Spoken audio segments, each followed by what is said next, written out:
Good afternoon and welcome to The Pulse with me, Daniel Dazi. In our headlines, Ghanaian authorities continue to shut down retail shops owned by Nigerians, and Nigerian government announces fresh measures, including legal action at the ECOWAS court as the country threatens to retaliate. We are live in Nigeria. At least 3 journalists from Takrade's Empire FM, TV Africa in Accra, and Kumasi-based Zuria FM were abused in the heat of the COVID-19 pandemic during the partial lockdown. This afternoon, we dig into that report by Media Foundation for West Africa on the impact of COVID-19 on media houses. Also, the Savannah region executives of the New Patriotic Party petitioned police there to investigate what it describes as violence inciting comments by the NDC's National Vice Chairman, Sofo Azoka. Also, the police serves notice it will not shield anyone culpable in electoral violence. All this and more coming up in On the Pulse today. Stay with us.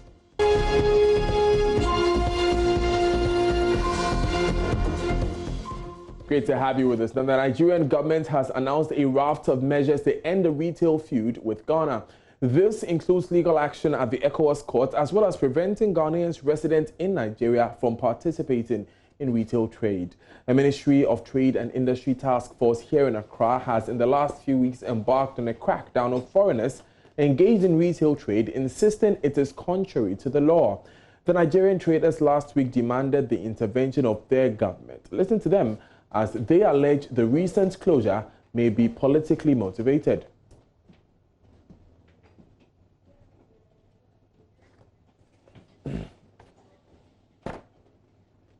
We'll hear from them shortly, but in the meantime, Nigeria's Minister of Foreign Affairs, Jeffrey Onyama, says they hope Nigerians will not be used as pawns in a political game. He also revealed regional body ECOWAS will be called upon to intervene.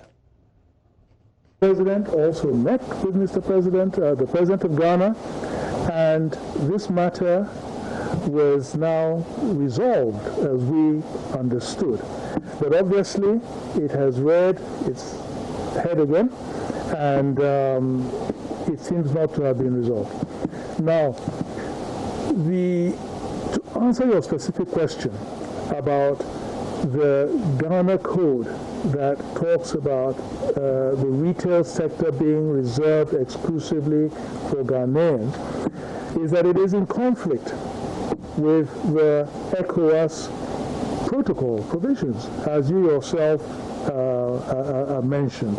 So this is something that we are going to want looked into at this non-respect of the ECOWAS protocol. You know, what is the point of having an economic community if at the end of the day each country will just make laws and regulations that are in contradiction of that. So I think that is an issue that has to be addressed.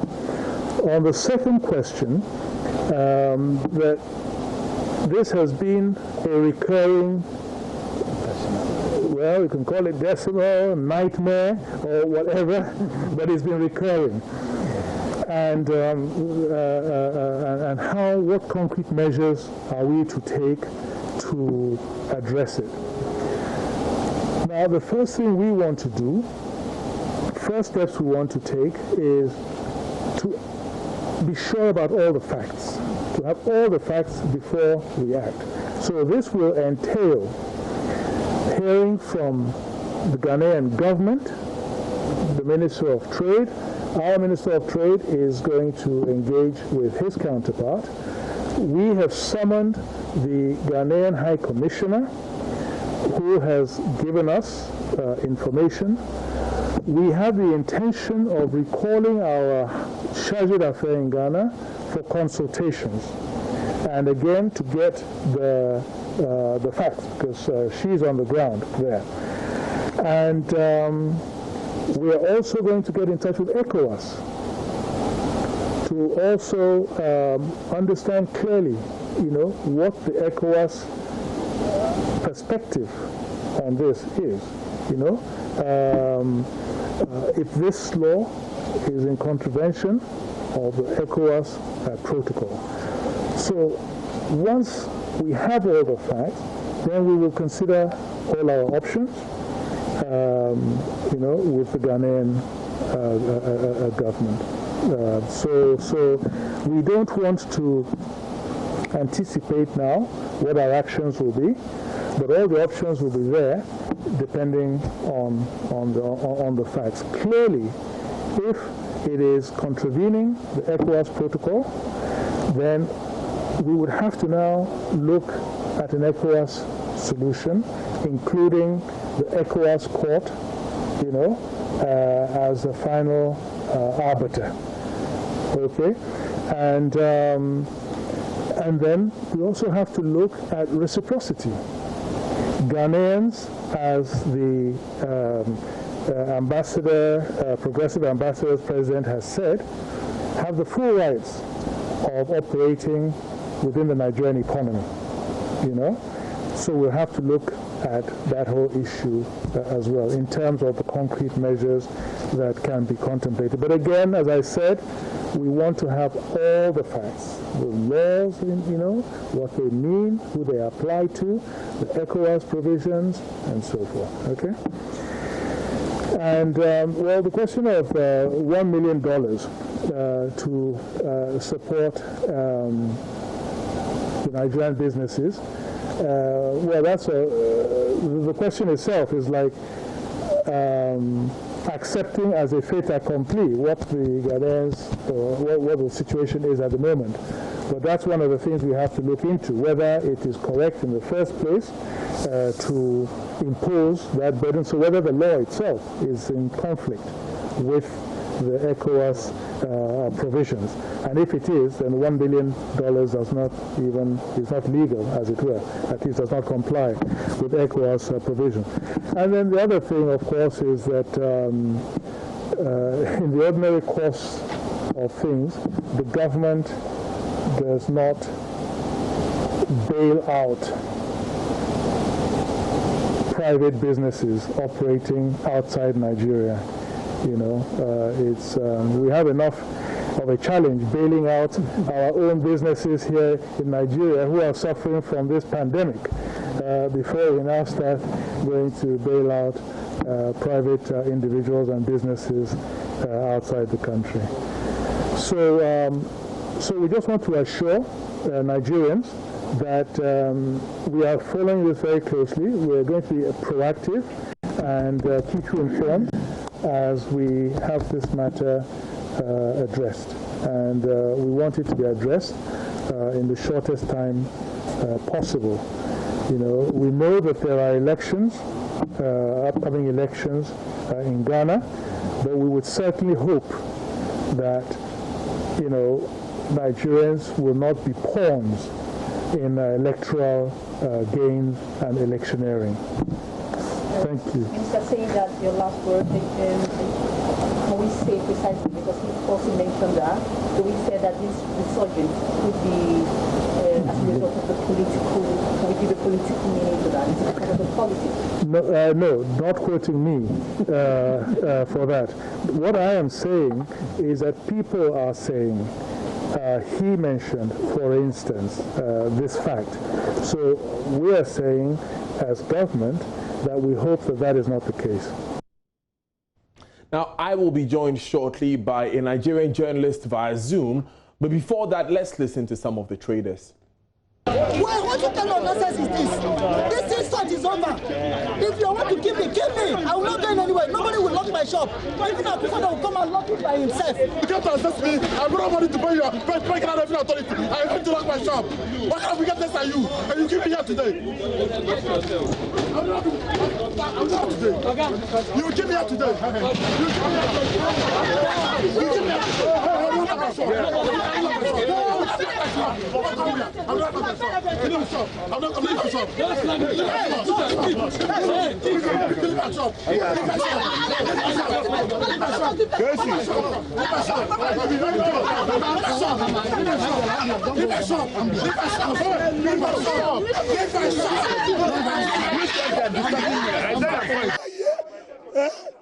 now? You are making me to be an robber. Anybody who is preaching me to be a robber is generator of control to thief. The thief to the word end. And if God is not there to see, if Kenya is not in Nigeria, do business.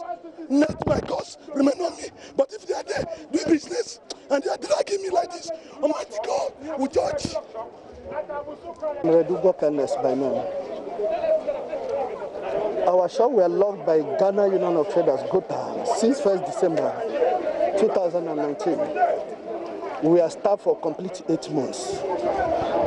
On 2nd December, the interministerial task force came and opened the shop. They will accept you and give you a huge amount of money to pay to the Ghana Revenue Authority. Some were giving even $2,000, $3,000, $1,500. The least is $1,000. And within that interval of 1 month, we have made an effort to make some part payment on that, based on that assessment.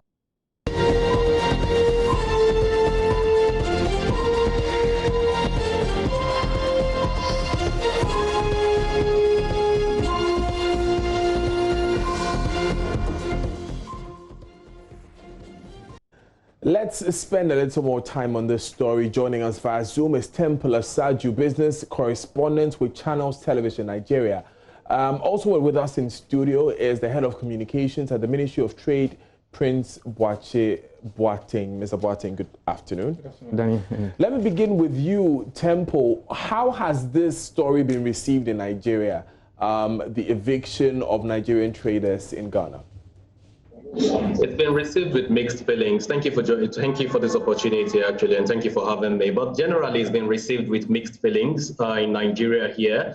Of course, mixed feelings because this is not the first time this sort of attack has been heard of back home here in Lagos and Nigeria at large.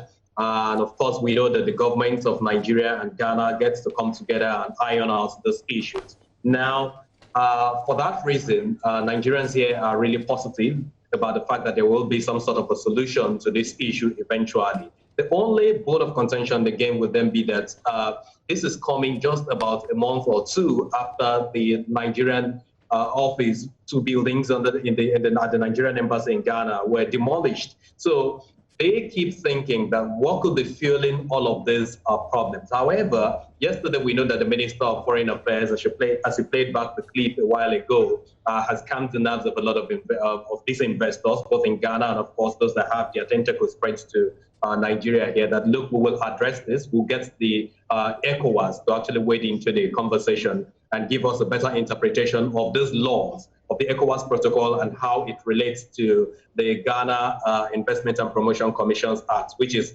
the one that actually guides the trade laws for foreigners in Ghana. And how has this been received, Mr. Ingama's words?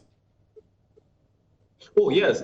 Folks are really bullish here on that statement alone. That has really calmed their nerves. But before now, it wasn't like we're going to have Nigerians that will go after Ghanaians that are involved in retail trading or wholesale business here. No. As a matter of fact, we had someone on the show here, on our program here today, talking about the fact that we do not need to have a reprisal attack. No, it's not necessary. What we just need at this point is a dialogue. And since the minister spoke yesterday, coupled with the comments that we've heard from the Ministry of Trade and Investment there in Ghana, that alone has calmed the nerves of a lot of investors, because these folks that have been affected in Ghana also have extension of their businesses back home here. Yeah, help me understand this, Temple. How does this have impact with how business is done in Nigeria? You mentioned that there is an extension, there's a possible extension of some of these businesses in Nigeria. What's the impact there? There hasn't been any impact. Instead, we have the businesses going on as regular as things have always been. I said that because one of the major markets that you have in Lagos, for example, is the computer village here. And if you go into computer village, you will find an average Chinese, you find other nationals there taking a walk on the streets and doing their business. Everybody knows that even those that are directly involved in wholesale transactions in the computer village also one way or the other gets to be involved in retail trading. And so things have been really, really peaceful there. Again, there's no impact because the market only opens now for the fear of COVID-19 and for the measures being put in place by government. It opens just 3 times in a week, and that will be Mondays, Wednesdays, and of course Fridays. So folks are just keeping their fingers crossed, waiting and watching when the ECOWAS community, the Economic Community of West African States, will wade into this conversation and get this whole matter sorted out. Because again, the eyes of Nigerians are on the ball. And I said that because your President Nana Akufo-Addo has actually just commissioned the AFCFTA building in Ghana. And this is something that everybody is hoping will help integrate Africa. So that's where Nigerians are really hoping that there will be some shared opportunity eventually. We'll be able to have Ghanaians improve their activities, their trading activities more, whether retail or wholesale in Nigeria, and vice versa there in Ghana.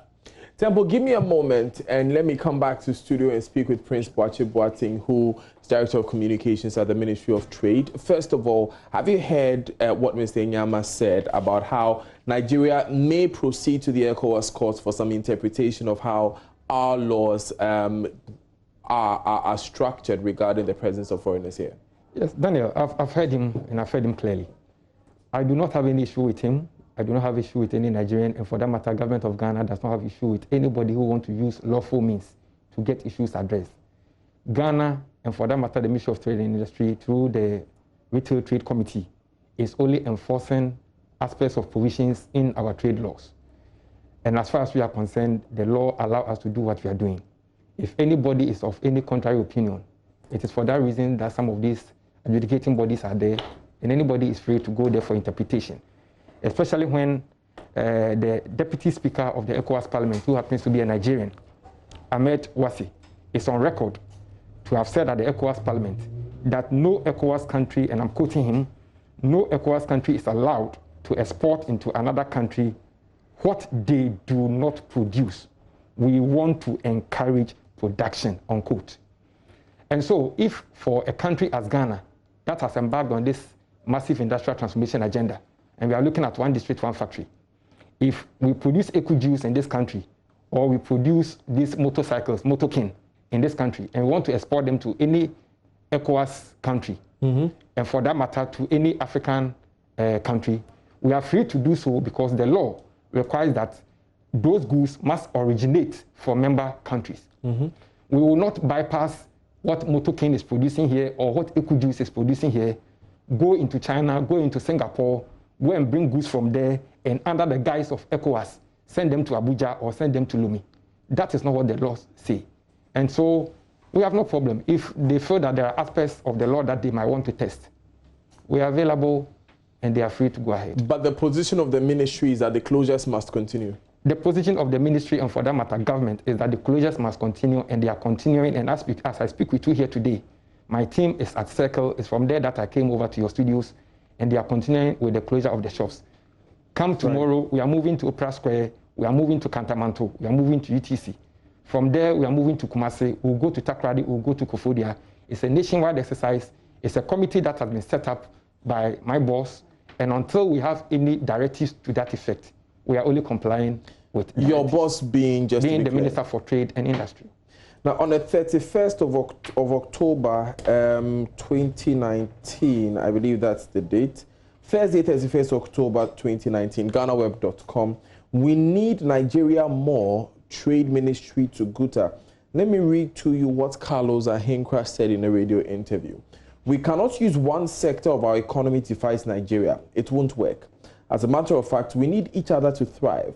What is happening in Kumasi at the time I was in Kumasi, what is happening in Kumasi is very sad. As we speak, I'm in Nigeria, and we are doing everything possible to get the border issue resolved. There are products manufactured in Ghana and sold on Nigerian markets. This improves the forex position of our country. Then he goes on to say, their economy is 6 times ours.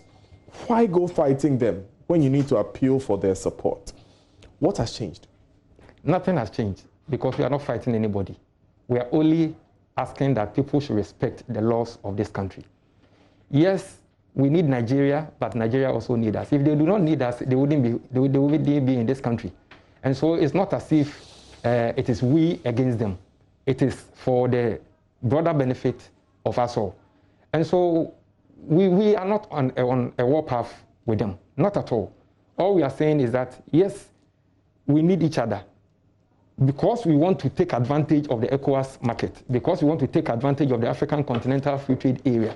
It is for that reason that we are doing our best in terms of our productive capacity to be able to produce what is produced here in Ghana, to be able to send them to other ECOWAS and African markets, just as the Deputy Speaker of the ECOWAS Parliament, who is a Nigerian, as I've quoted to you, said that ECOWAS, no ECOWAS country is allowed to export into another country what they do not produce. We want to send there what we produce. That is why we are serious about one district, one factory. That is why we are serious about other government interventions, including the strategic anchor industries. You remember that during this COVID-19 era, we are into the production of our own PPEs. They are free to come for some of them. We are free to send them to other ECOWAS countries to go and sell simply because they are being produced here in Ghana. We will not, under the guise of ECOWAS, under the guise of African Continental Free Trade Area, simply because we are hosting the Secretariat in Ghana. It does not mean that our sovereign laws have been thrown to the dogs. No way. The question, however, is that the conversation that we had in the past was that the ECOWAS protocols do allow for persons to engage in this level of business in other countries. Exactly. It allows for these forms of engagement. However, in going about these trading activities amongst us, the laws of those countries have not been suspended. Otherwise, if national laws do not work as far as ECOWAS is concerned, I will not want to mention a particular country, but I'm sure you played the tape. Why is another country, who is also a member of ECOWAS, why did it close its borders? Said that Ghanaian goods that were being transported there and Ghanaian goods that were being transported from there into Ghana got stuck at the ports. You were quoting Carlos Ahenkra saying that they were leading the delegation to go and ensure that the goods were arrived. As we speak today, if it is today that those goods are coming, you and I are the best judges. Is any other country different from Ghana? Let me get this quick thoughts from Temple. Temple, it looks like the Ghanaian government is resolute in its position to ensure that the local law is enforced, which local law means that, ironically, a few meters from where I sit at Tiptoe Lane, Nigerian traders cannot operate. What do you think this position would mean for the sentiments that you expressed earlier about Nigeria? Well, point is, they will continue to keep their fingers crossed. As I mentioned earlier, you know that everyone is keeping their eyes fixed on the implementation of the Africa Free Trade Continental Agreement. This is something that they do hope will eventually integrate Africa. I mean, because everyone knows as well that the losses that Africa records in dealing with other European countries or other countries or other countries of other continents compared to the little trade means that we have here is massive. So at the end of the day, the optimism is that we will see a situation where all of these continental laws, international laws, will be harmonized eventually. It needs be for countries and, of course, the ECOWAS, African Union, to review their laws. That will happen eventually, while we all interpret these old things, these old laws, to favor all the countries that will be participating and that have signed or ratified the AFCFTA agreement. However, let me touch on the border closure thing. The border closure thing, I should say that those that are actually losing more are the Nigerian companies, because these are companies that are involved in heavyweight production, manufacturing, distribution across markets in Africa. They've got their products stuck at the border. They can't take them out of the country, neither can they repatriate dividends into the country, dividends as related to those goods that they had planned to actually export. I know a couple of companies that have actually been stuck at the borders with all of these, their products. Let me not go into that, mentioning names. And then again, the major border that has actually been shut to Nigeria is that of Benin Republic, and not so much of that of Ghana. Yes, Ghana is also affected in this regard, but what I know and what I've been able to gather from a lot of the listed companies and, in fact, private companies, manufacturers, factories, industrial giants in this country is that they are seriously at losses. they've also been appealing to the federal government to see how they can reopen the border and check the issue of smuggling more, because the main objective of shutting these borders is actually against the influx of rice that is coming in through Benin Republic, not from Ghana. And of course, the influx of firearms that are coming in through the borders of Niger and some other borders, but not Ghana. I think more the border between Nigeria and Ghana is even rather more decent compared to other borders. So the issue of border shouldn't actually come here at all. Right. Let me go back. But you see, Temple, the fact still remains, and I remember very well reporting the story a number of times, that there were Ghanaian businessmen who were stuck at the border for quite a while. Regardless of the fact that Ghana was not targeted, you can't say that we were collateral damage when the border was closed. Ghana is not a target. I agree there's a lot of goods and services that stuck at the border. I mean, it's been 1 year of the border closure at this point in time. As a matter of fact, on our station tomorrow, we will be ironing out, we will be treating this issue, looking at the gains and, of course, the losses that we have recorded. As a matter of fact, the losses are more than the gains in one context. In another context, the gains are more because we haven't had so much of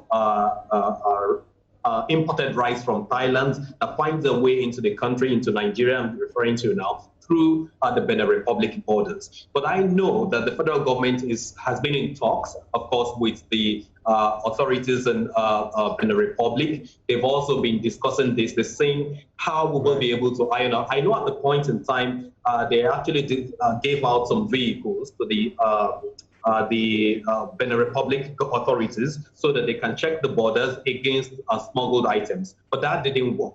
So the gains are there, but the losses are also there. And I think for the private sector, there's more losses than gains. But for the federal government, there's more gain because they don't have importation of firearms. And of course, their investments in agriculture has eventually paid off, as it were. Let me come back to studio here. The fact still remains, Mr. Boateng, that we have seen the launch of the AFCFTA and the Secretariat.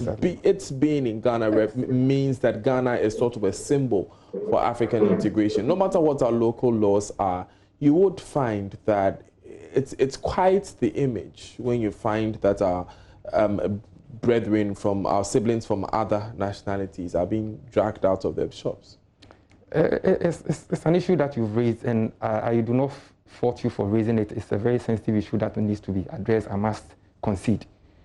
However, Ghana is very much committed to the implementation of the AFCFTA. It is for that reason that all African governments accepted that Ghana should host the Secretariat. And Daniel, we are not hosting this Secretariat on a silver platter. We are spending the taxpayers' money to host this. As I speak with you, the office building has been put up by Ghana, not with funding from the African Union. The residence of the Secretary General of the AFCFTA Secretariat has been acquired and fully furnished at the expense of the Ghanaian taxpayer. We will not make all these investments as a country if we are not committed to the implementation of the AFCFTA. However, I want to send a signal that even as we go ahead with the implementation of this agreement, nationals of Africa should not take it for granted that under the guise of Continental Free Trade Area, we will throw away the very objective for coming up with this agreement, which is that there should be more trade amongst ourselves, especially in goods that we produce. We should not be pumping money into the economies of other countries who are not Africans for their economies to grow, whilst we cannot trade in goods and services that are originating from African countries. We must discourage that. Any good that is being produced in Nigeria, in Cote d'Ivoire, in Togo, wherever, every African national, per the AFCFTA agreement, has the right to bring them into Ghana and to trade. However, in bringing them to Ghana to trade, our trade laws requires that you send them to some Ghanaians who will be like off-takers, wholesalers, and then the Ghanaians will go buy it from them and send it to the markets. Daniel, you do not come and give this phone to me for 100 Ghana cedis. I off-take it from you for 100 Ghana cedis. I'm in business not to make losses, but also to make profits. I put 10 cedis on it so that at least I can make some returns. Then you bypass me, bring this same phone that you have sold to me for 100 Ghana cedis, bring it to the market. You are not even selling it for 100 cedis. You are selling it for 90 Ghana cedis. How do you expect me to compete? Is that fair? These are some of the things that we are looking at. I agree, if there is the need for harmonization of certain laws, as far as the implementation of this agreement is concerned, Ghana has always been the champion of this, and we are in for it. So long as our territory will be protected, and so long as territories of other nationals will be protected, we have no problem. But until then, the laws of Ghana must work and must be seen to be. On the 31st of October, when Carlos Ahinkra was speaking, he believed in the law, but he did say clearly that we cannot go on an all-out trade war with Nigeria. Is that not what we are sparking here? We are not on a trade war with Nigeria. We are on a sanitization path of our retail businesses. As we speak, the shops that have been locked, as I speak with you now, we have locked about 265 shops. Not all of them are owned by Nigerians. Some are owned by Lebanese. Some are owned by Pakistanis. Some are being owned by other nationals. Nobody is on a target attack on Nigerians. They are next door neighbors. Ghana and Nigeria, we date back. There are a lot that we have in common. Why would we go on such an attack spree on our nationals who more or less we have become like one? It is not at all. I saw some scenes there where it almost got violent. From what we are seeing, people are being heckled, people are being dragged. It's getting violent there. How on earth, Daniel, will anybody who claims to be law-abiding attempt to go on such a move with security agencies? That is something that we should not even countenance at all. We are there and everything was calm. Before going to Circle, we had been to Abusiokai. Once we were Abusiokai, everybody comported him or herself. We got to Circle and some people thought that they could defy the laws of Ghana. That will not be allowed. Calm prevailed, and when calm prevailed and everybody accepted that the laws must work, and it is not Ministry of Trade per se that is locking up shops, but we are there with the necessary regulatory institutions that are doing their work. Everything has been very normal from that day till today that I'm talking to you about. And so far, things have been very calm. Since Mr. Boateng has referred to that day and what happened that day and is comparing it to other days, my colleague Manuel Kranting has tagged along with the team that is closing out the shops. Let's take a look at what happened on the second day we observed the exercise.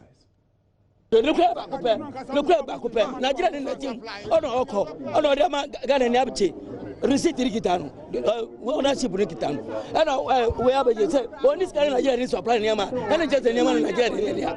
I think every shop in Circle has to be closed down, but the other Ghanaian shop that is operating now, and the Ghana intelligence, no.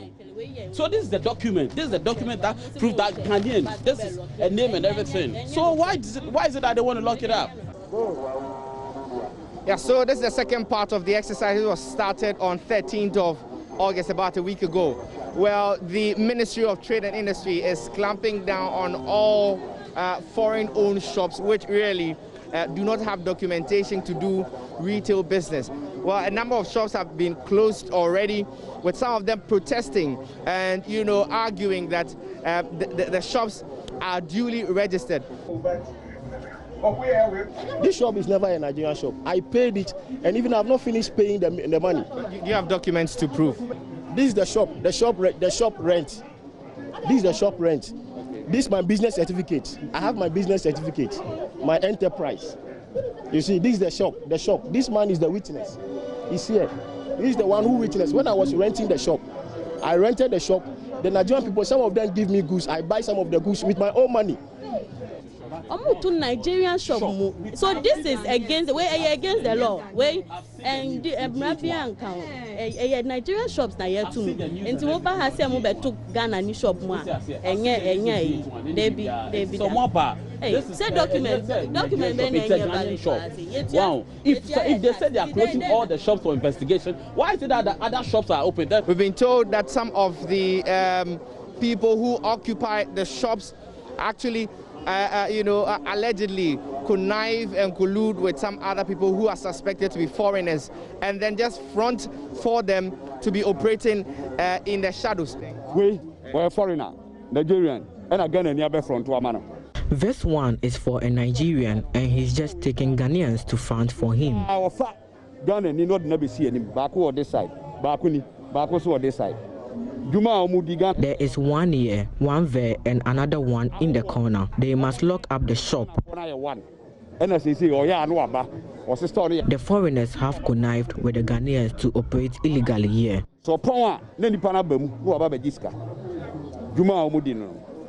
So in one of the shops that you can see behind me, it's about to be closed.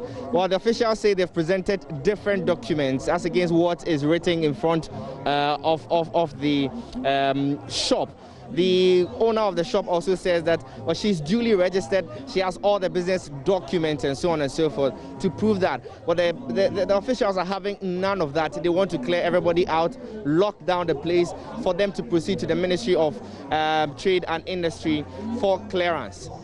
But the ministry is not taking it lightly. It's clamping down on everybody who is suspect, is culpable in this particular activity. They tell me that they are acting on intelligence. And so for all the shops which are marked and are closed down, the owners, or if you like, occupants therein, must move to the Ministry of Trade and Industry for clearance. After our previous notices that we're coming to lock, they will just try and do some fictitious document. So they should just bring the document. We have not said that Ghanaians cannot operate. I'm telling you that they connive and do a whole lot of things. Do you get it? So once we get the document, we're able to interrogate, and then a clearance note is given, and then it's open immediately. So, Mr. Boateng, did you get these documents? Did you finally find out if these persons are just fronting for Nigeria, for foreigners, or they are indeed the owners of the shop?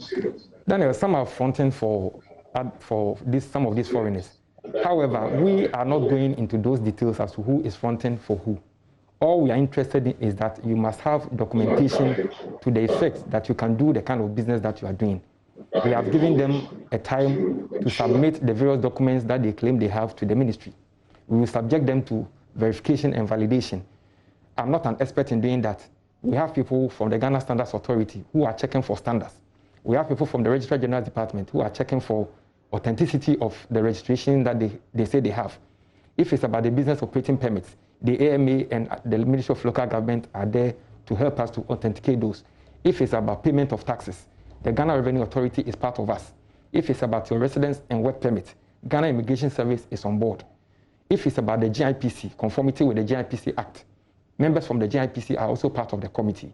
You bring your documents, we subject them to verification, and if they are found to be valid, your shop will be open. From what you tell me, it's very in-depth. There's a large team. Yes. Why don't you check every shop? Because, I mean, the GRA, the Ghana Standards Authority, they have jurisdiction over Ghanaians as well. Yes. So why didn't you check every single shop? They have jurisdiction over Ghanaians as well. They have their day-to-day mandate, which they must exercise.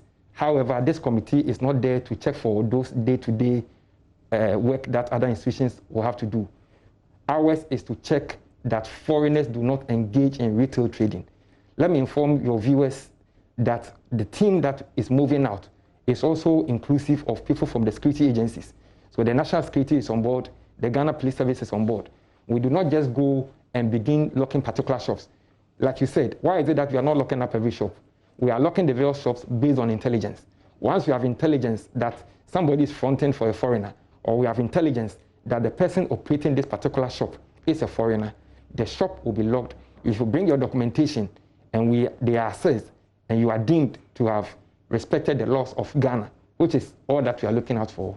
Your shop will be open for you. Is this because of the election? How can this be because of election? If it's because of the election, then we might as well not even be doing this, because some of these shops belonging to some of these foreigners. Mind you, it is not only these foreigners who are operating those shops. Some of them have your siblings and my siblings working for them. But Guta as a lobby is huge. Guta as a lobby is much larger than the employees of these people. That's what you may think. In as much as I respect the might of Guta, I also respect the Ghanaian whose daily bread depends on the operations of these shops. And no assessment has been done in terms of numbers to be able to know whether the Ghanaian employees there are far more than the membership of Guta. And so there is no way. Why? Satisfying Guta will also mean that government, if that is the position of government to win elections, government is likely to lose the votes of those who ply their trade with these foreigners. Why would government want to go on such a tangent? Prince Boashiwa Singh, thank you very much for joining us. He is Director of Communications, Ministry of Trade and Industry. I'll wrap up with Temple Asaju, who is a business correspondent with Channels Television. Any final words from you, Temple? Unfortunately, you muted your microphone. Yeah. So Ghanaians and Nigerians are brothers and sisters. You can't have the tongue and the teeth without having skirmishes at some point when you're eating a very sweet and juicy meat. So there will certainly be some of these problems once in a while. But the point is, Nigerians are really bullish. As resilient as they are really bullish that this whole problem will be resolved eventually. And that's my parting word. Thank you very much, Temple Asaju, business correspondent with Channels Television in Nigeria. It's still live on The Pulse with me, Daniel Dazi. Stay with us. We'll be right back.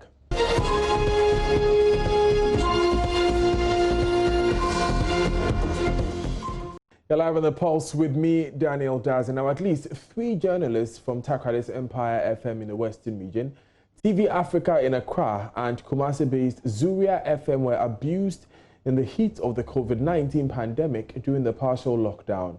Their wrong was reporting on COVID-related stories that some citizens and security personnel found unpalatable.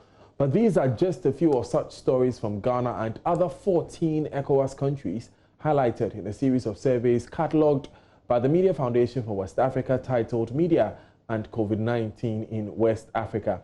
We'll soon be speaking with Muhib Saeed, Senior Program Officer and Team Lead on the project. But first, here's a playback of a documentary put together by JoyNews editor Araba Kumsin on the impact of COVID-19 on media houses. Is being negatively affected. Of course. With the reliance on technology now, as media organizations gravitate more towards the use of Zoom and Skype, the cost of data has become a factor to consider in planning during this time. But the most far-reaching impacts the pandemic has had on the industry has been the drop in revenues. The media space thrives a lot on activations. So maybe 3-4 times in a week you have an ad agency calling, oh, this brand is launching this. And you know we have a special a fee for what we call paid for stories, the business stories. Right. And now they're not coming. And consistently, every week you have those stories, 3-4 of them every day in a bulletin. Right. Now you don't have that at all because the activation industry is all gone. Right. In this business, revenue comes from sponsorships, adverts, and then events. Events are down, so about 1/3 of the revenues are not coming in. A lot of the businesses which had like long-term contracts, some of them will say, you know what, we're going to stop the sponsorship and just play spot ads. So some of the revenues have been affected. Yes, it's been tougher. It's been tougher because now most companies who had put in X amount for advertising would not advertise. And because of the cost, quite a number of the newspapers have moved from 2 cities 50 pesos to 3 cities. You mean your cost of production? The cost of production has gone up. Dial *170# for MTN Momo. And advertising revenues continue to decline. As some companies cut back on their advertising spending on the media, others have completely withdrawn. Although the statistics are not readily available, experts estimate monies being lost could be in the millions of cedis.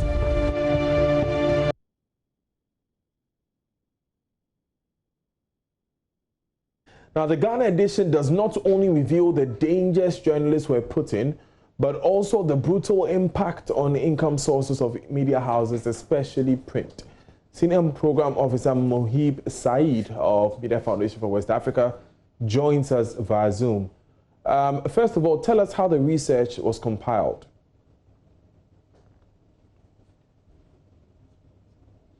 Yeah, please unmute your microphone. Yeah, done that. Can you hear me? Loud and clear. Hello. I can hear you.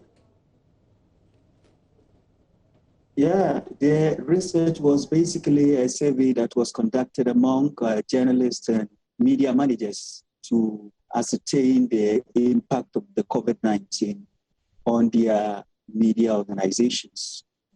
And it will interest you to know that the clip you just showed that was put together by your colleague Haraba Kumsi was also factored into the research that we did.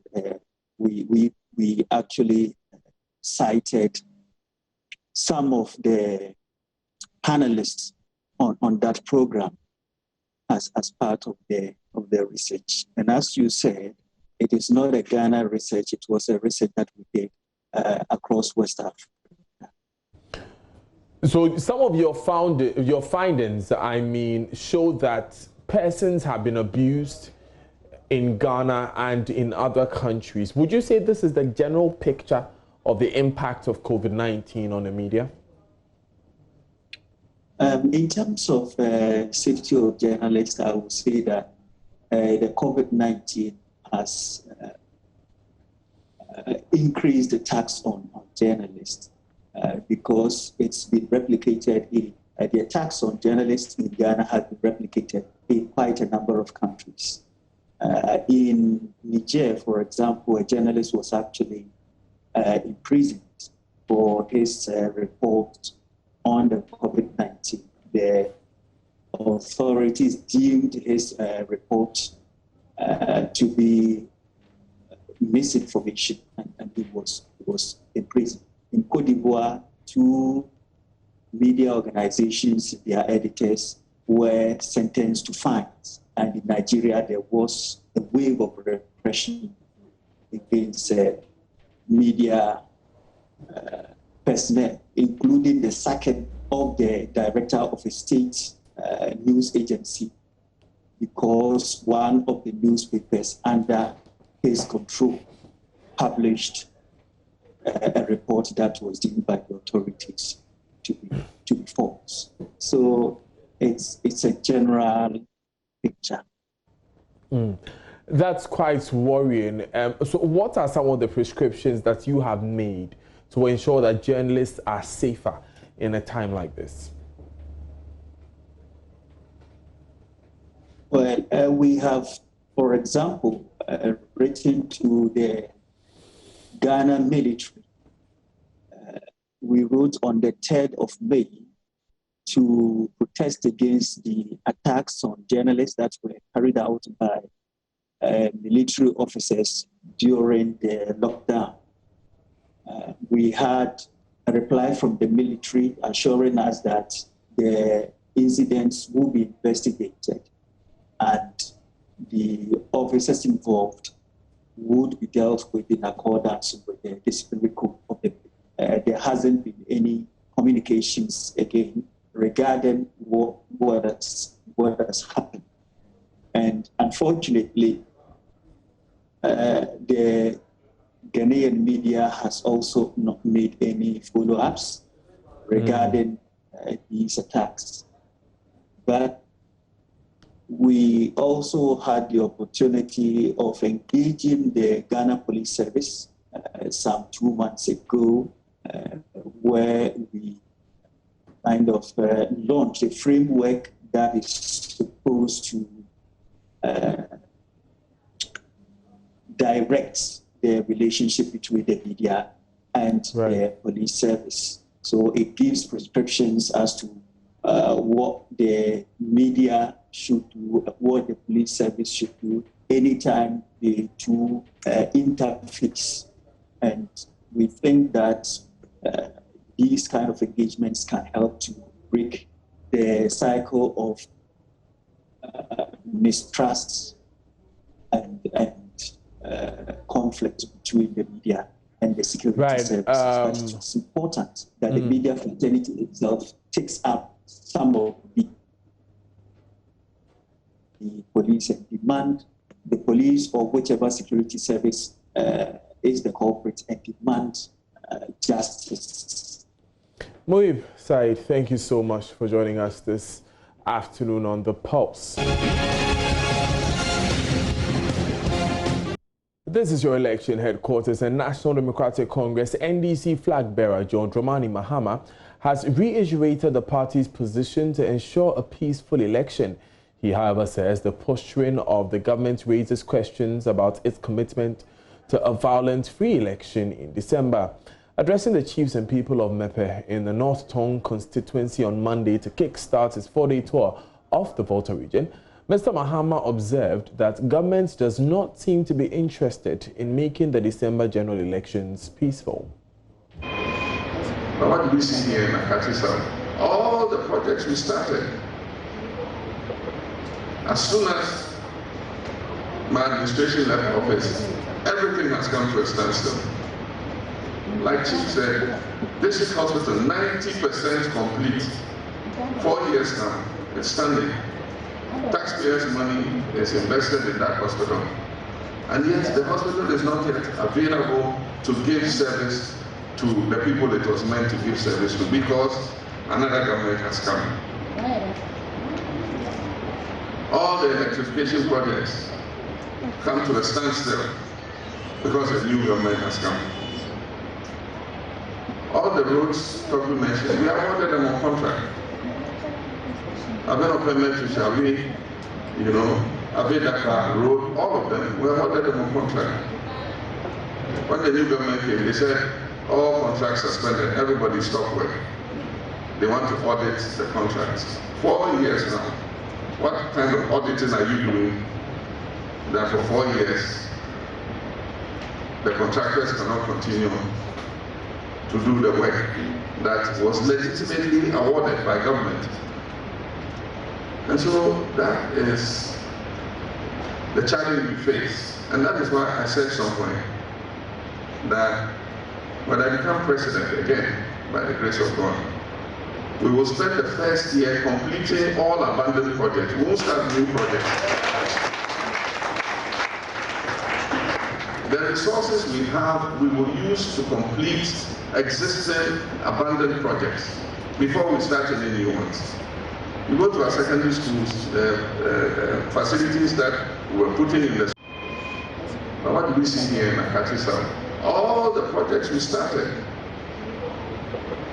as soon as my administration left office, everything has come to a standstill. Like Chief said, this hospital 90% complete. 4 years now, it's standing. Taxpayers' money is invested in that hospital. And yet the hospital is not yet available to give service to the people it was meant to give service to, because another government has come. All the electrification projects come to a standstill because a new government has come. All the roads Toby mentioned, we awarded them on contract. Dakar Road, all of them, we awarded them on contract. When the new government came, they said all contracts suspended, everybody stopped work. They want to audit the contracts. 4 years now. What kind of auditing are you doing that for 4 years the contractors cannot continue to do the work that was legitimately awarded by government? And so that is the challenge we face. And that is why I said somewhere that when I become president again, by the grace of God, we will spend the first year completing all abandoned projects. We won't start new projects. The resources we have, we will use to complete existing abandoned projects before we start any new ones. We go to our secondary schools, facilities that we're putting in the. Now, Mr. Mahama is continuing his tour of the Volta region today, and correspondent Ivy Setsuji joins us with the latest. Ivy, where else has Mr. Mahama been apart from Mepe, and what has he been saying? So, Mr. Mahama was earlier at Makati South. He went to Azoka in the second north as well, and then to Kukor and Soma. We just left Soma. He's on his way to, we just got to Pastor, where he's going to address the chiefs and people of the Afro traditional area. And Akasi South, he said that the ballot box, the NDC cannot provide vigilante group to protect the ballot box. So it is left to the citizens to do that themselves. And he also assured the citizens, the residents, that more jobs will be created under the NDC government. He was talking about the technical professional and also the technical and professional free education for the youth, anyone that wants to go to technical or professional school. So right now, and he also said they're going to create the technical style of the state. So that makes the technical style of the state to have to be when he intends to bring the beginning comes to power. But this is the thing is saying right now we are just getting close to where his first platform has to start Afro when he's going to meet the chiefs and people of Afro traditional area. Now, Ivy, this is basically a campaign tour. Under normal circumstances, we should have been seeing large crowds. But now we're in a COVID era. How has the NDC been holding its gatherings in the Volta region? There is large crowd, all right, but what is happening is when he gets to a particular place, for example, the Akasi South, he had a talk in a large room, a bigger room, where there was social distancing among the chiefs and prince there. So other people were outside listening to the president through the speakers. So normally he gets to a room, only the people are there, and he listens to them so other people can listen. And when he leaves it, and then he sat in the car and then wait the people and then talk to them. So even though the crowd is huge, especially when we got to Akasi now in Afro, but they are still trying hard to observe the social distancing. Ivy Soji, thank you very much for joining us this afternoon. Now, President Akufo-Addo has begun a two-day tour of the Western region.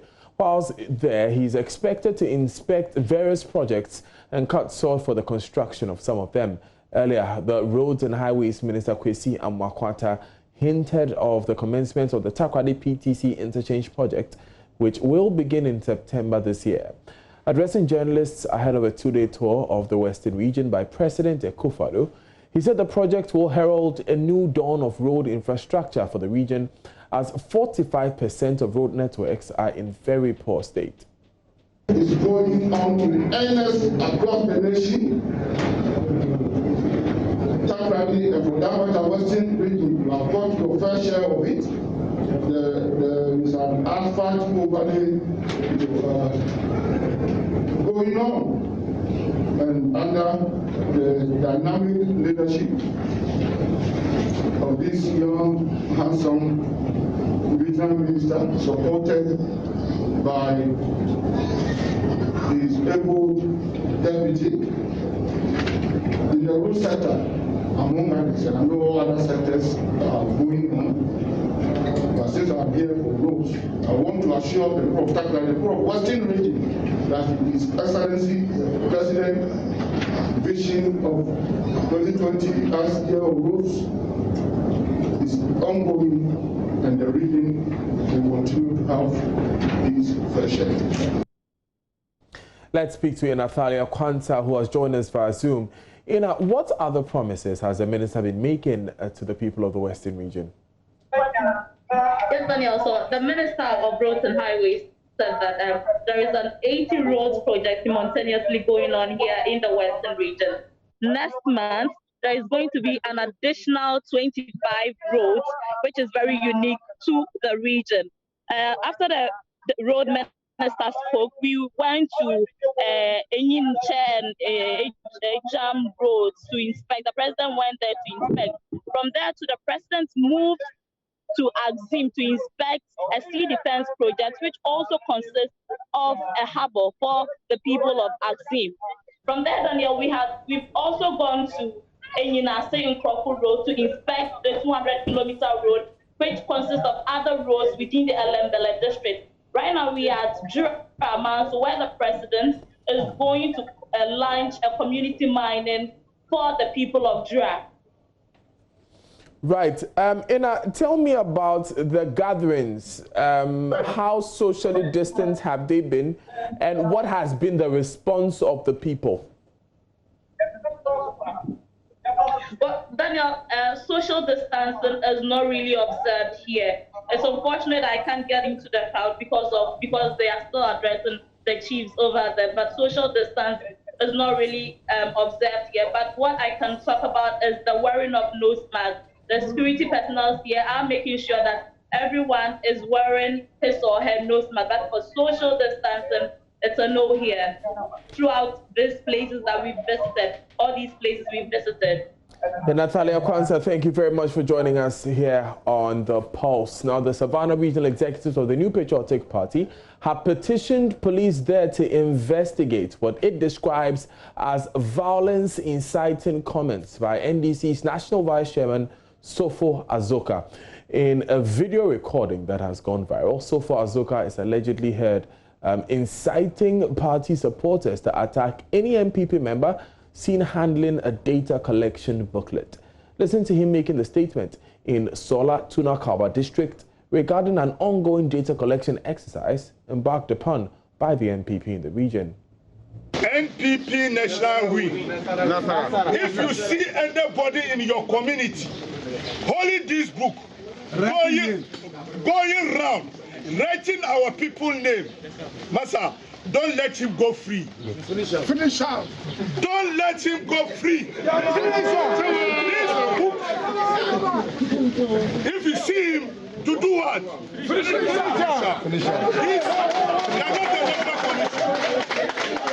They are not the electoral commission. Listen well. You see anybody holding this book, let me stand going around our communities, collecting people voting ID card. Master, you should do what? Finish it. Thank you very much. Addressing journalists in Damongo yesterday, the Savannah Region MPP Chairman Suleimana Idrisu said the opposition party chairman did not understand the rationale for the data collection exercise. This is a clear indication that the NDC has been defeated across Savannah region ahead of them and had no alternative than to run for a cover up from their national executives. Data collection is a routine exercise by all political parties. We as a party believe in the importance of data for election purposes, especially the 2020 election is about data.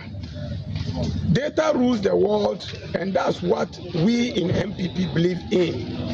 We never prevented any political party from collecting data and see no reason why tasks of the MDC will go around attacking members of the MPP assigned to collect data, ransack his room and took away all his valuable, including data collection booklets.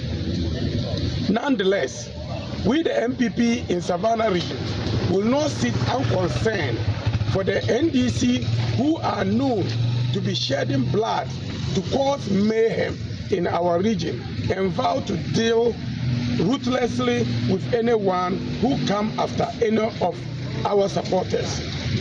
Azoka simply exhibited his ignorance about the relevance of research to election. It is clear he knows nothing about election except noise. Now, he called on the security agencies to take note of the statements made by Mr. Azoka and urged supporters of the NDC not to engage in violence, which may result in reprisals. And won't call for killing of anyone, not even NDC person, because we need numbers to win elections in Savannah region.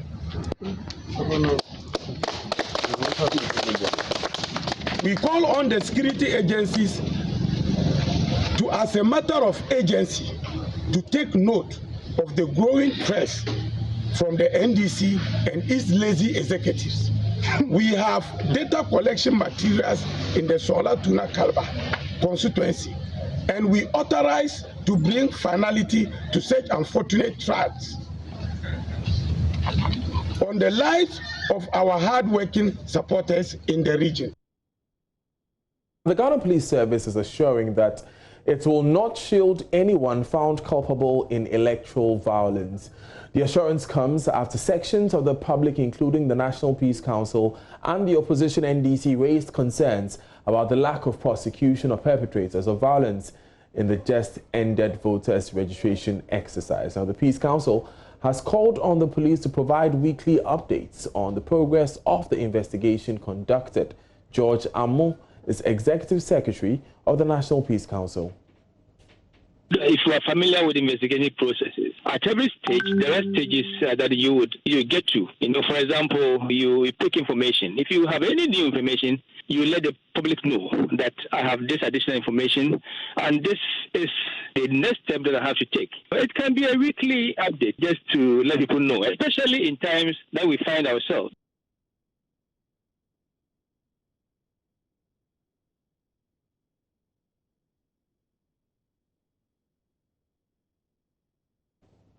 Right, you're still live on The Pulse with me, Daniel Daze. Isaac Nonya has joined us. He's our Savannah region correspondent. Isaac, good afternoon. Now, so far Azoka's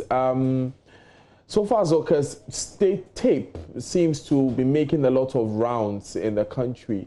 What's the reception in the Savannah region like? What has been the reaction to that tape by so far Azoka? The reactions is very negative from their opponent, the MPP. Based on the press they addressed yesterday, I think the party held a caucus meeting before the police invited both sides, MPP and NDC. The booklet that the NDC First National Vice Chairman used and made a statement, Super Azoka, was actually confirmed to be that of the MPP in the press conference. And they said it was just a harmless book meant to collect data for purposes of the 2020 election. And they did not understand why that threat came out. The aspect that the police invited them, I think the rest equally met on the matter. And they have issued a statement besides that of the police, warning all residents and all political parties leaders in the region to stay away from trouble and not to perpetrate violence through what they are doing now. Has Mr. Azoka responded? Has Mr. Azoka responded? Azoka, apart from the statement he has issued first, has not responded to any of these. His officers were at the police station yesterday to honor the police invitation. The Azoka has been left for Tamale. Okay. So the police is now investigating the statements he made? Yes, they are doing that, exactly that. I also believe that there was the MPP that made a complaint to the police about the said statement. Right. And then the NDC was invited to cross-check the allegation that were made before the police by the MPP. Now, so far, Azoka is said to be the man behind the group known as Azoka Boys, who are a well-known vigilante group operating in your part of the country. Does the Azoka Boys still exist? That is a very tricky question. And once the name Azoka continues to exist, whether you like or not, his followers will still be there. But as to whether the group is still vibrant as it used to be, is what we need to find out.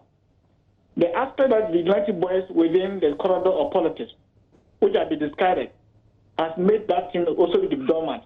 But the name Azoka in politics in this part of the country is still known, and people who know him within politics will tell you that, look, you should not take his word for granted.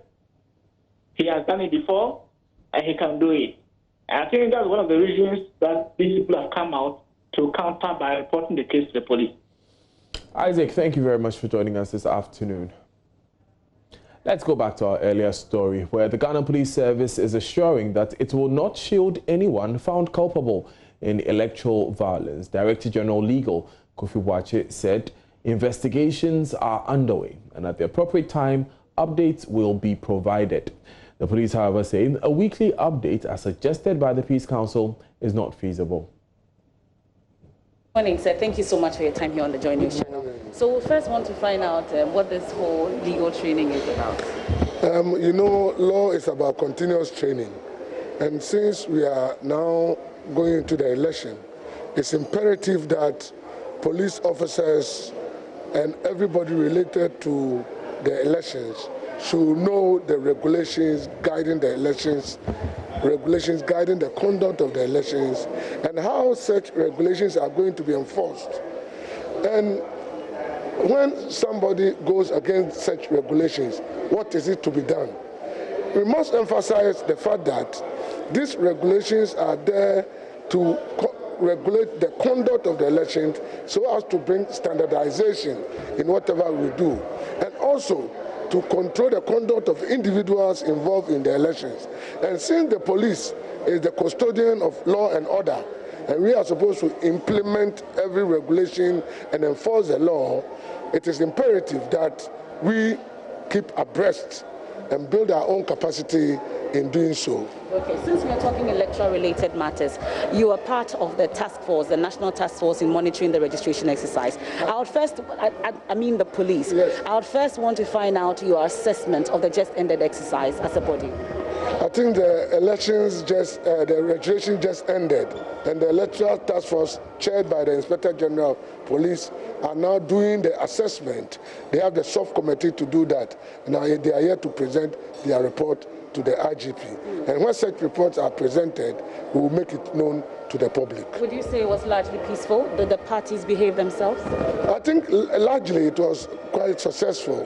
There were a few infractions which we have taken note of and which we will address in due course. Okay, so it brings us to the issues of our investigations of these infractions. We've had issues in Banda, we've had issues in Nkrakan, and then also the famous issue in Kaswa, for instance. The concern is that we are not seeing where we are when it comes to these investigations. Where exactly are we? All these things are actually under investigations. Like I said, the elections ended last week. And now IGP has asked for a compilation of all these election-related offences. And the specific ones you have mentioned, a subcommittee task force has been set up which is dealing with such things. And I think in due course, you will know what has happened.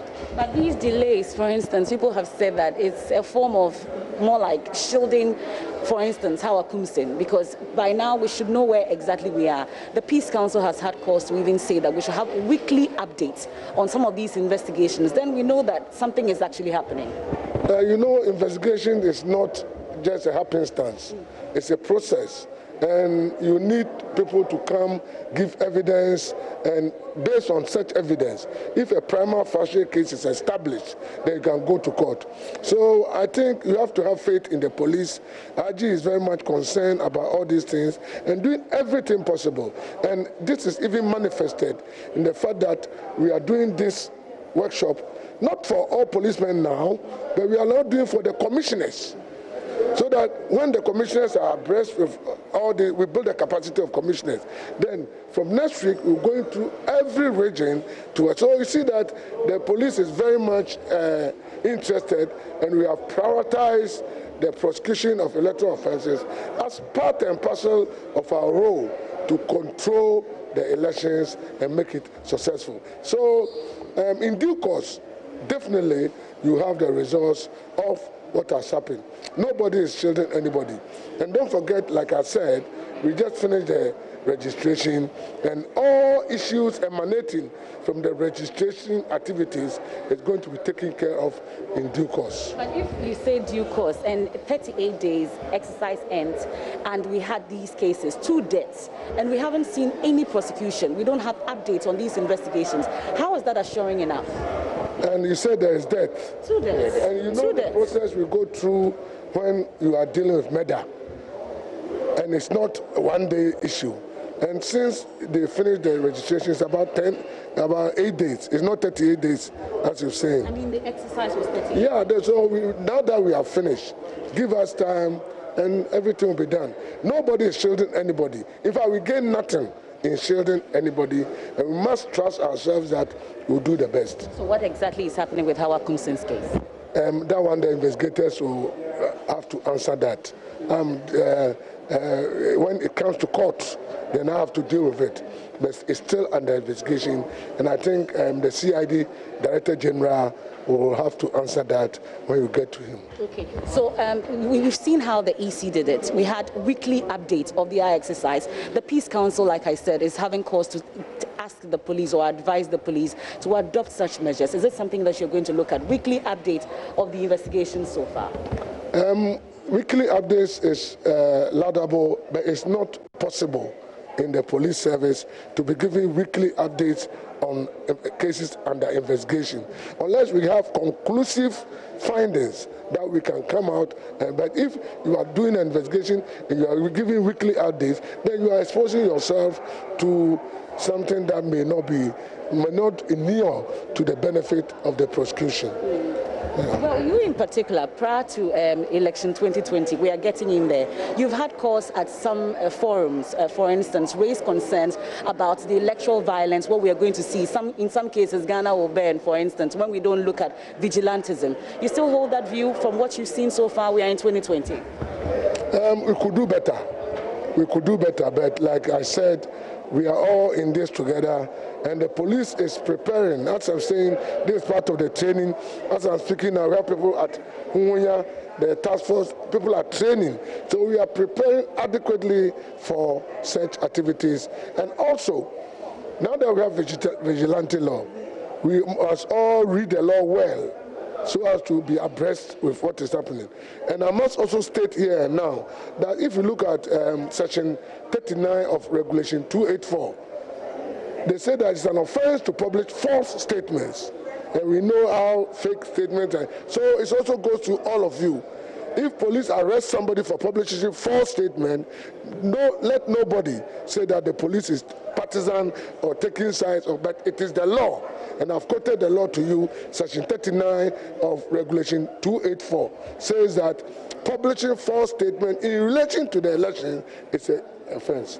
And we are going to implement all those things as we go along. But I must assure you that police is up and doing, and we are going to prosecute anybody who is found culpable in any of the infractions that you have mentioned. How many commissioners are taking part in this education? How many? All the commissioners at headquarters. All the commissioners at the headquarters are taking part. Often than not, we witness incidences happen, but they are characterized by challenges when it comes to prosecution. From this education, what is the police service doing to forestall such challenges that characterize? You see, prosecution is mainly based on evidence. And if you are not able to get the evidence, like all that you have said, people should come forward to give evidence. The game is about evidence. So sometimes you blame police unduly. Because if something happens in your area and you don't come and give evidence, that's why we always say that we give this amount for people who give evidence. So it's a collaborative effort. And we are also appealing to the civilians to always come forward to give evidence, and they'll be protected. Because some of these things happen in the broad daylight, and we need people to come and give evidence so that we can investigate and punish them. For all the cases of violence that we've witnessed so far, it's involving only two parties. We've not heard of any other party apart from the NPP and NDC. What's the collaboration between the police service and these two parties? We have very strong collaboration with them.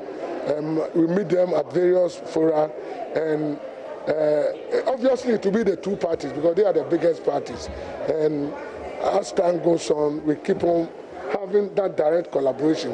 And they are also represented at the task force, election task force. So it's only based on goodwill from both parties to have that conscious interest to work together to ensure the peace that can work. Police alone cannot do it. So we are always reaching out to them to help in that collaborative effort. But it appears that the police is unable to punish, especially those in the governing party. That's how come we see what we see all the time. Are you unable to punish, especially when it comes to the governing party? Because that's the concern. I'm sorry, police do not punish. It's not our duty to punish. It's our duty to investigate and present the facts as they are to the courts. And that's exactly what we are doing. We cannot punish anybody. Okay. What is the state of the Katua incident? I've told you already.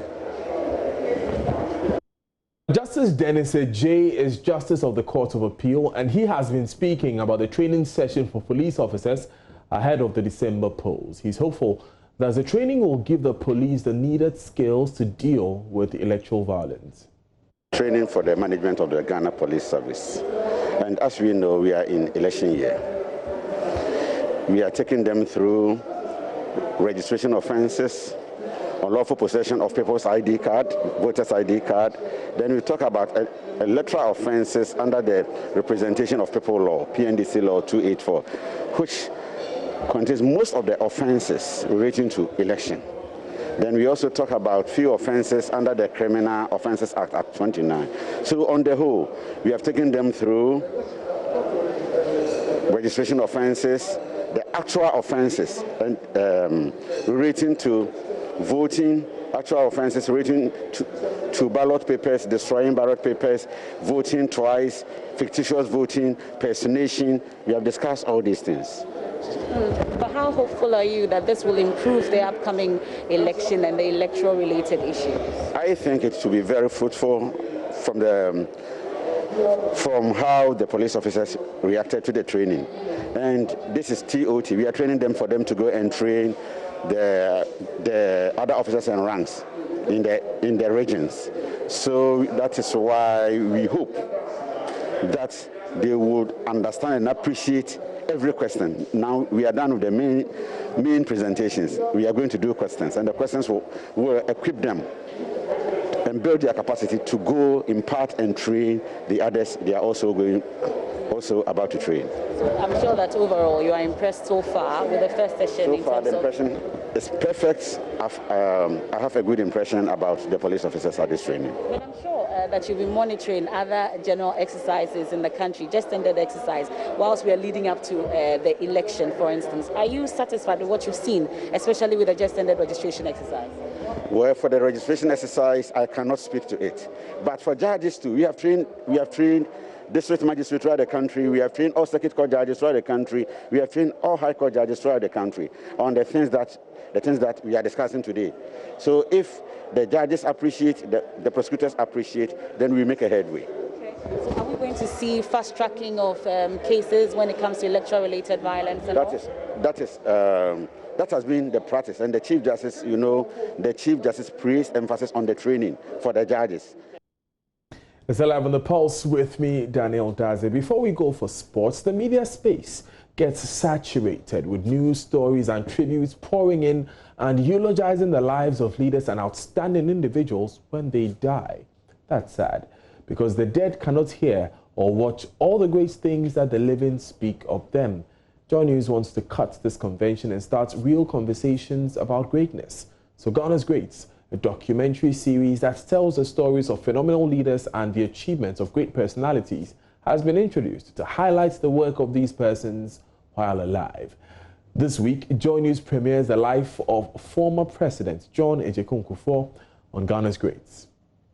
We have heard a whole lot of witnesses from all walks of life. In 2002, Kufuor set up a Truth and Reconciliation Commission to examine abuses of power occurring under the 5 governments that had ruled Ghana since 1966.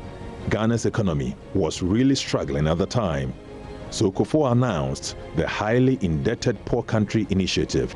The first was the Pay-Pick Initiative. It was hot debate in the country. The clergymen will say, how do you say we are poor? This, if you say we are poor, we will become poor. The top economist, no way. His own cabinet, no way. Akufi said, this is the way we are. we are going. A good leader sometimes has to be autocratic. This is the way we are going. And he took the HIPIC initiative. And we all know the results. Plenty of money to build schools, universities, polytechnics, roads. And every small village you will see a sign, HIPIC Fund, if you remember. Fantastic, bold decision. We have this huge problem of a dislocated economy to work on. The country was bankrupt. Worse than it is perhaps today. People think we were bankrupt in 2016 or whatever. The country was bankrupt. That's what led to the declaration of the HIPIC status. You see? And even that HIPIC, some of his own ministers opposed it. But as courageous as he was, he announced it. Why do we go HIPIC? Some kind of pride. But the fact is that we were bankrupt. And nobody has asked why we were bankrupt. Because there was a leader then, isn't it? There was a leader for 19 years who ran this country down. Nobody ever raised that question. Because at that time, people were afraid. Still, people are even afraid to refer to the fact that those years made us bankrupt as a nation. You see. So being able to go HIPIC and rising from those ashes and building the economy, if you looked at all the economic indicators before he left office, I'm not an economist, but I have a common sense to know that all the indicators were positive plus. We must create jobs for our people. We must make sure that things change, and we are determined to change things. I told somebody, I took Ghana to HIPIC. I'll take Ghana out of HIPIC. That's right. One of the most important steps he took was that of HIPIC. And, you know, those who were present when those decisions were made, I saw another side of it. But those who were present when those decisions were made in cabinet would tell you that almost nobody supported the decision. But I mean, at home, I saw him working the phones with powers that be.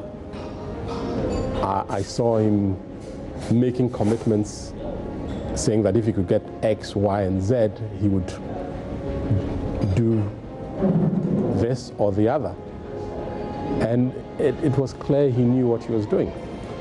He had decided by then, and again, this is from discussions that I had with him, he decided by then that the country was broke. The system was broke. And if he didn't do this, then what was he going to do to succeed? And he was quite certain in his own mind that there was certain radical steps had to be taken, or that that government of his was not going anywhere. So his point was, if you don't support me, then give me an alternative. When we have to go out of HIPIC, but there were some things we have to do. We don't have to increase salaries and whatnot. Yeah. The labor was fighting for labor. If we do that, we couldn't get out of HIPIC. So what did he do? So he invited leadership, TUC, NAT, other associations, to a conference, sat them down, talked and talked and talked. These are the realities. We can increase wages for you now. We are not saying that wages shouldn't be increased. But what we are saying, let's stop it now and do it later. If we want us to do it, force us to do it, we may do that. But the outcome of that will be this, which will affect all of us. At the end of it, that he came to say, Mr. President, we'll go with you. We agreed, and we're able to come out of HIPIC earlier. More on this documentary later tonight at 8 p.m. Do make a date. Still live on the Pulse with me, Daniel Dazi. Up next is sports. What a way to welcome you to the Pulse Sport. I'm Gary Alsmith. Thank you for your time. And so, as my colleague Asari Bediako has paved the way for what should be an intriguing matchup between RB Leipzig and PSG, let me bring in Bill Eshen, my colleague, to help us look ahead to that one. Hello, Bill. How are you? Hello, Gary. How are you doing? Doing well, thank you. It's been interesting watching RB Leipzig doing their thing. What do we expect today? Well, we should expect some attacking football, some exciting football from RB Leipzig. They've been doing that for the majority of the season. They've been scoring a lot of goals. In fact, in their last 7 matches in the Champions League, 6 of them, they've scored at least 2 goals. That shows that they attack, they try to create opportunities, and they try to score. And that is something that is very much needed in a one-leg situation. You need to attack, you need to create chances, and you need to score, because there's only one option, and that is to win. And that is the only way they can win in this one. I mean, I know all the storylines are about the 33-year-old, ridiculously young Julian Nagelsmann, but away from that, Bill, tell us how tactically this guy is. He is a very, very solid tactical guy, I must say. He can delve into the 3-4-3, shift to the 3-5-2 and all that. He can include his strikers. Sometimes he plays Poulsen as more of a holding sort of striker to try and bring Olmo and other people into the game. And he does it so well. He's been able to create some sort of playing style that suits a lot of his players. And you can see that from Dayot Upamecano, who has emerged as one of the biggest defensive talents in Europe. You could see that in the previous match against Atletico Madrid. He was very solid defending, solid going forward with the ball, very comfortable in possession. And that is what Julian Nagelsmann has been able to bring out from his team, the confidence and the tactics. And he's been doing that very well with that 3-4-3, 3-4-1-2, 3-5-2. Any of them, he's been doing that very, very well. Interesting. Let's spend some time on PSG.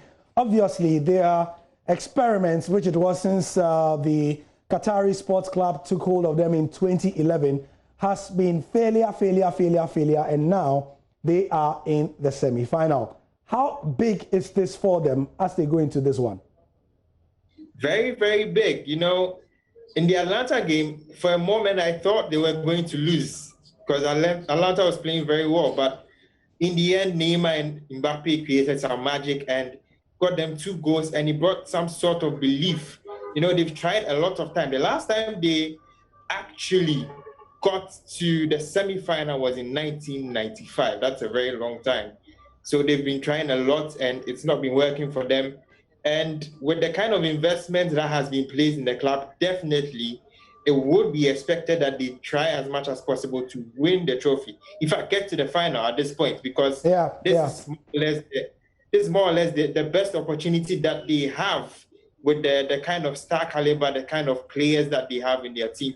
Neymar, Mbappe, Icardi, with Di Maria now back also. So they have the opportunity, but they have to really work for it, and it's something that is needed out of them. Nice one. Bill, you'll be on our Twitter, so we'll be looking out for it from 6 p.m. Bill Eshen will start the online build-up. You can also get build-up on myjoyonline.com. We go digital first here, and also we will be having radio build-up on Hits 103.9 FM and later on Joy 99.7 FM from the second half onwards. We've got you covered on digital media and also on radio. The Champions League is live and exclusive on radio to Joy FM. I'm Gary Alsmith. Thank you for your time.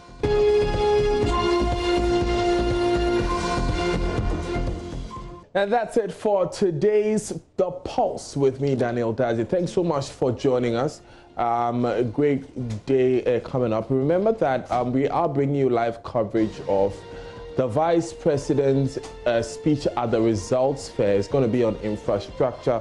Winston Amo and I will be on your screen in about 30 minutes, and we will be giving you all the analysis from there till about 8 p.m. So stay with us for that. My name is Daniel Dazi. This has been The Pulse. Have a good day.